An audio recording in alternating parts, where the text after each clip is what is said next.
You've now confronted cross-border terror right here in Bombay. You have seen what it actually does.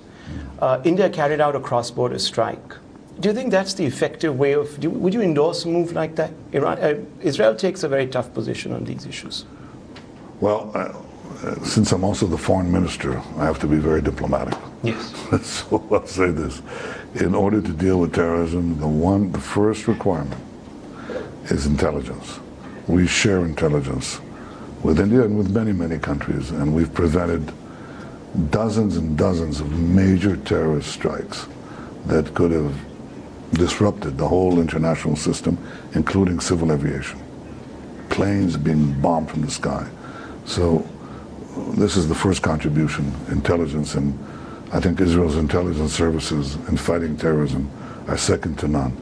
The second is something I talked to the governor here, the chief minister here in Mumbai, and that is how to train your own forces to intervene in times of a terrorist attack, to intervene rapidly. There has been some cooperation on that, and we look forward to doing more. By the way, I spoke to three governors, also of Uttar Pradesh and Gujarat. I met with them separately to talk about our cooperation in various fields. I was delighted how interested they are in promoting that. So on terrorism, I think it's intelligence, it's real-time intervention, and of course addressing other issues which we'll discuss at other times. There are some, my last question, there are some UN-sponsored, well, UN-designated terrorists across the border from us. If India were to go in tomorrow and carry out another surgical strike to eliminate them, would Israel stand and understand where India is going with this? Would it endorse it? Well, let's say this, that we have some understanding of the problem, and I don't think I have to add beyond that. But I will say that that our partnership is, first of all, directed for things. It's not directed against specific countries.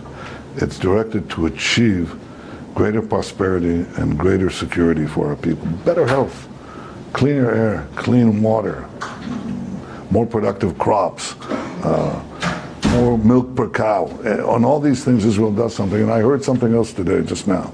I had a meeting with business leaders here in Mumbai, and one of them said, listen, I just bought an Israeli company. He said, my stock went up immediately. This is what I like to hear. I like to hear how our people, our companies, actually cooperate with one another for great benefit. It's very important that you should say that it's not directed against any company. Last question, against any country, because Pakistan over the last few weeks has been making some very bellicose statements saying that this relationship poses a threat to the region, this, that, the other. How do you address people in Pakistan who think like that? We're not enemies of Pakistan, and Pakistan should not be our enemy either. Thank you, Prime Minister. Wonderful speaking with you. Thank you.